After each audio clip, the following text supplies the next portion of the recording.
It's Wing Rider again. Just thought I'd do a little bit of vlogging while I'm riding over to Monticello bike night. There's the 2018 Goldwing is out redesigned, and I like it. It's this one's a 2012 that I have. I bought brand new in January 2013. In 2012 they redesigned the Goldwing, and now the 2018 is redesigned again. I like the instrument cluster on it. I like most of it. I like my 2012, I really do. And for the most part, I like the 2018. They say that the trunk on it, it's a lot easier to take off, so you can have it with or without the trunk box on it. And I like that. I really like the instrument cluster. I like the instrument cluster on this one, but I really like that one. From what I've seen, I like it. It's nice. It's okay. And when I bought the 2012, the saddlebags were different. They were kind of pointy on the bottom, larger than the older ones. And I thought, nah.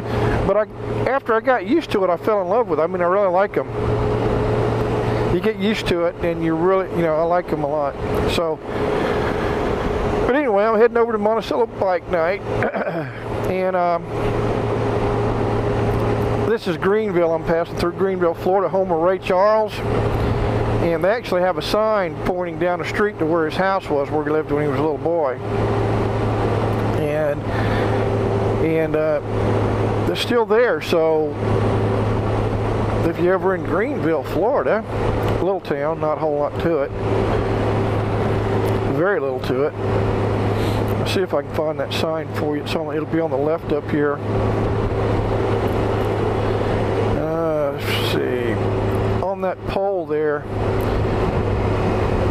that concrete pole over there. No, that's not it.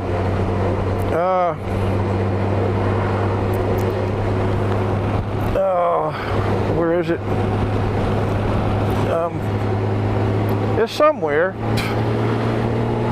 I see it going the other way, but anyway, Greenville, Florida, that's where Ray Charles is from originally, and they may have moved the sign or took it down or something because they're doing construction. They're putting up some new signs, so it's possible. Then again, no.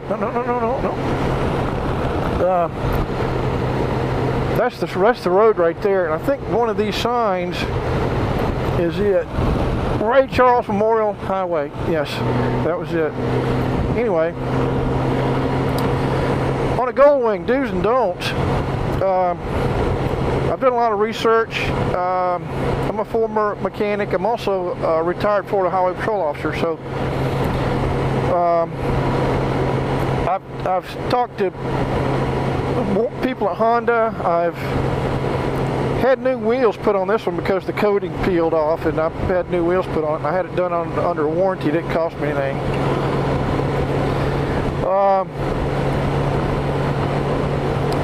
The heel toe shifter and the running boards, don't put them on your bike. It's hard on the transmission. It shifts hard. It shifts so smooth without them, and when your feet are flat on those running boards, it's not uncomfortable. When you're sitting in the seat, your toes, the relaxed position, your toes are pointing down and your heels are up on the pegs. On the running boards, they're more flat, so it's hard to get comfortable. It's hard on the back of your legs over it a long time, because I had them and I took them off, and it shifted. You could hear it more like a bang bang than a click click. Luckily, I didn't have them on there very long, so transmission shifts real smooth. I'm fine. But also, I found out that it'll void the warranty if you have any transmission trouble. If they find out, well, you go into a dealer and I have transmission problems. If you have heel toe shifter, they'll send you packing. And it doesn't say anything about it in the manual, but whenever you make modifications to your bike, you want to do the research first to find out whether it voids the warranty or not, whether it causes any damage or not. And the research I did, that will, the gull-wing transmission's practically bulletproof, but over time it can't be good on the transmission the way it sounded when it changed gears. So up to you, but my advice is no. If you're thinking about buying the heel-toe shifter and running boards, save your money. It's beautifully designed, nice comfortable foot pegs, shifts perfectly without it. Spoiler, I've got a spoiler on the back with a LED brake light on it, and I have the LED light, it just lights up like an extra tail light. When you step on the brake, boom, it lights up bright like a brake light. But I've also got a tail blazer from Keystone Electronics in there, and what that does is when you apply the brake, it'll flash. That LED brake light will flash real fast, and it'll slow down over a period of seconds, and then it'll stop. It's a good warning for people coming up behind you. And it's legal in all 50 states. I did the research. Like I said, I'm a former law enforcement officer. It's legal in all 50 states. Good idea. When you buy a new gull-wing, you have an option of ABS brakes or no. It's like a $1,000 option. But when you have a motorcycle that weighs over 900 pounds, I would suggest you get ABS brakes on it. This one has ABS brakes on it. What they do is they keep your wheels from locking up. When the sensors detect that your wheels are about to lock up, don't ask me exactly how it does it, but it has to do with the speed of the bike and the speed of your wheels turning, and it will not allow the wheels to just lock up completely.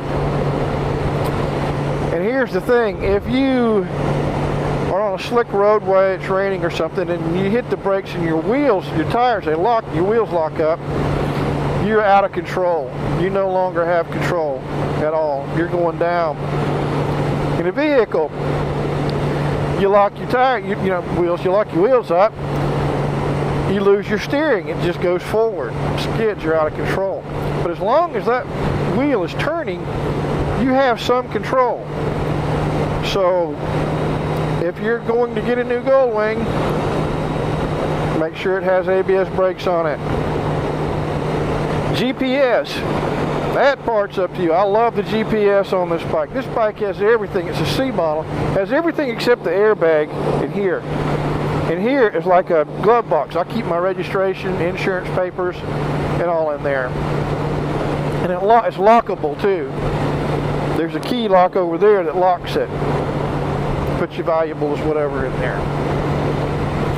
So I would recommend GPS. It's nice to have. And but if you want to save a few bucks, don't. Get you a cheaper one mounted on the handlebar or something. Muth mirrors with the check it out. See that flashing there, the chevron pattern? Those were $115. Normally they're like $185, but I got these for $115. Brand new in the box, Muth mirrors. And these aren't the tinted ones, these are regular mirrors. I don't care for tinted mirrors.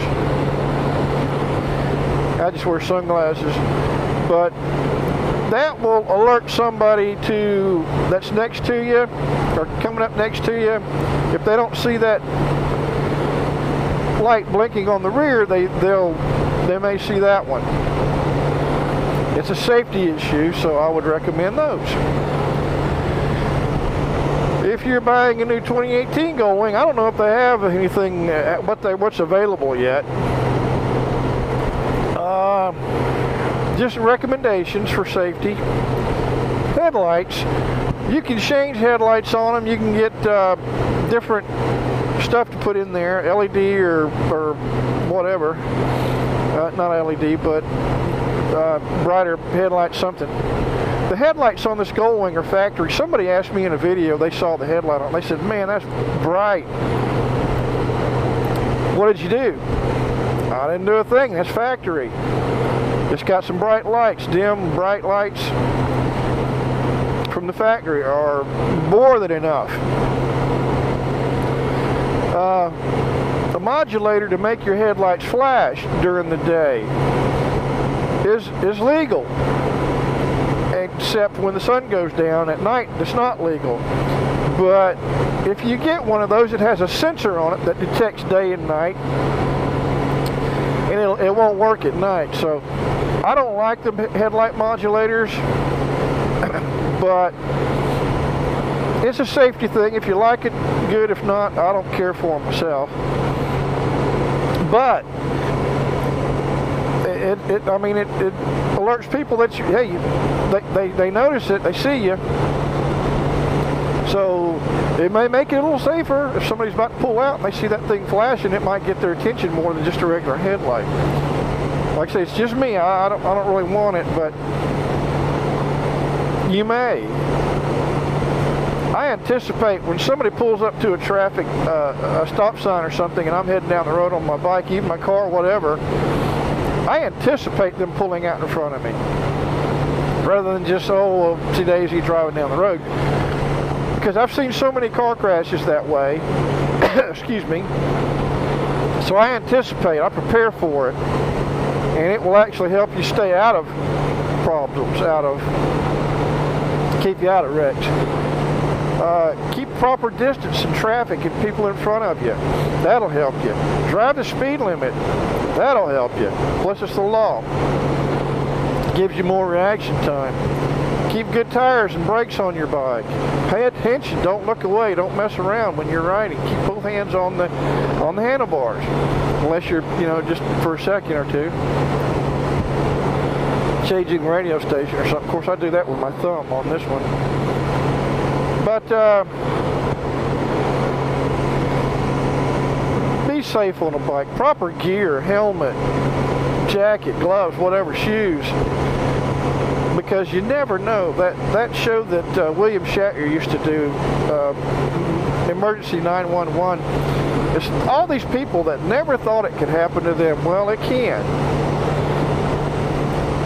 And it's like, man, I'm glad I had that helmet on. I would have died if I didn't have it on, as opposed to not wearing a helmet. In Florida, you don't have to, which is a dumb law. Everybody should have to wear a helmet. But some states, just not required. But motorcycle fatalities went up when that law came out. But I wear a helmet. I wear a full-face helmet. And it makes sense to. I've never crashed a street bike, a cruiser. Racing motocross and enduro growing up in the 70s and 80s, I did. I came off. I had some major get-offs. But I had a helmet on and proper gear, so I never broke a bone, luckily. So, but anyway, just, think about it. And I worked motorcycle crashes, I worked fatalities, and that as a trooper, that made me think more about it than most people do. Most people don't even think about it. If they don't ride, they don't think about it. Of course, you don't need to if you don't ride, but you need to watch out for motorcyclists. If you're riding, make sure you got the right gear on, because you never know when you're going to come off. Some idiot may pull out. It doesn't matter how good a rider you are. Some idiot may pull out in front of you. A deer, an animal, somebody not paying attention, swerve over to you in traffic. You never know. If you have a helmet on your head, it's going to increase your chances of survival. I can tell you that. Any idiot knows that.